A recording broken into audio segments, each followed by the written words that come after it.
Breaking news, President Trump hinting at a major expansion of American military action in Venezuela, saying one day after 6 people were killed in another strike of a ship near Venezuela's coast that he is now open to land strikes as well. So much of the drugs, 25–30%, would come in through the seas. We've almost totally stopped it by sea. Now we'll stop it by land. Are you considering strikes on land? Well, I don't want to tell you exactly, but we are certainly looking at land now because we've got the sea very well under control. It's a very significant statement, and here's some context. Look at this map. Open source flight data reviewed by CNN tonight shows that 3 B-52 bombers took off before dawn from a U.S. Air Force base in Louisiana and flew off the coast of Venezuela today for more than 4 hours. As of now, the Trump administration has confirmed at least 5 strikes since the beginning of September against Venezuelan targets. Pentagon correspondent Natasha Bertrand is out front. And Natasha, this comes as you are learning more about how people who would make these decisions about what is allowable, what is legal, those top legal voices are being sidelined about how the American military is being used. What more are you learning? Yeah, Aaron, so we spoke to more than a dozen current and former defense officials, including half a dozen JAG officers who are the uniformed lawyers inside the Pentagon and throughout the military. And many of them told us that these strikes that the administration has been carrying out in the Caribbean, they do appear to be patently unlawful under international and domestic law.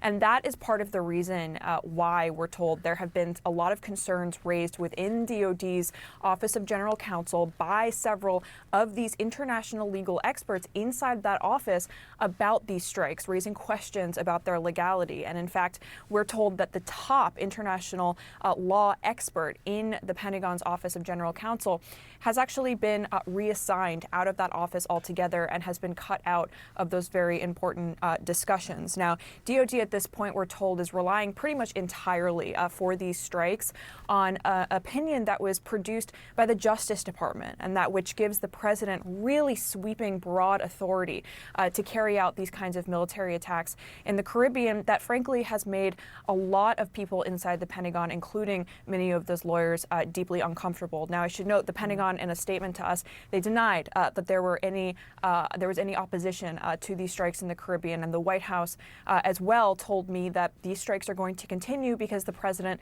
has deemed narco-terrorist organizations as a direct threat to the United States, and that these strikes are not going to stop. Aaron. Natasha, thank you very much. And joining me now, Ryan Goodman, our out-front legal analyst, who, of course, spent a lot of time at the Department of Defense, in the legal department, looking over what is legal and not legal on drone attacks and strikes. So you know exactly what we're talking about here. And this is crucial, especially in the context of the Pentagon trying to restrict reporting on what is actually happening as opposed to what they want people to know about what is happening.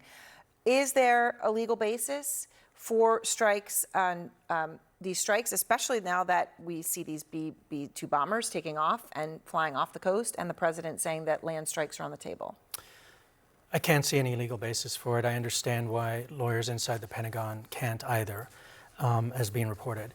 And there are a number of different issues. When we move from the high seas to land strikes, then that means striking inside the territory of another country. Sovereign country. That's right, which is very different. It would have to be in response to an armed attack against the United States. It would have to be necessary. It would have to be proportionate. It would have to be authorized by Congress. None of those things, none of those boxes are checked off. If anything, there is a War Powers Act which requires the termination of such military operations if the president hasn't received affirmative authority from Congress. That clock started on September 2nd with the first strike, and so it should expire in the first week of November. So under any circumstances, he doesn't have domestic authority, he doesn't have international authority, and if anything, the laws that I think that they're looking at are murder laws that apply if you strike and try to kill people who are smugglers, which are civilians. Okay, so in the context of this, the president is also saying, not just land strikes, he's confirmed that he has authorized the CIA to conduct operations inside Venezuela. He's actually putting out there that he's done that. Let me just play what he wanted everyone to know about that and what he didn't. Here he is today. I authorized for 2 reasons, really. Number one, they have emptied their prisons into the United States of America.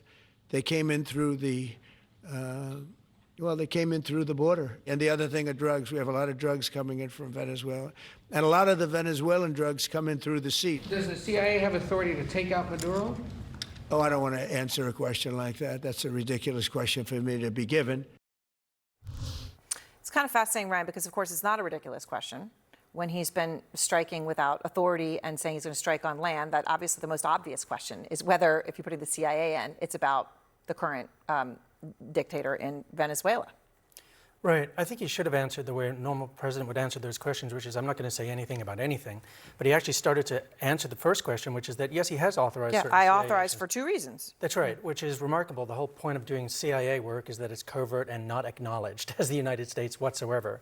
So the fact that he's acknowledging part and then saying, I'm not answering the other one is odd. And it also comes in the context of not just the firing of the senior military lawyers in the Pentagon, but the oddity that just last week the New York Times reported that the deputy director of the CIA, Michael Ellis, has demoted the general counsel of the CIA and put himself in as general counsel. So the lawyering behind this is very worrisome, and it's coming at quite a troubling moment. Ryan, thank you very much.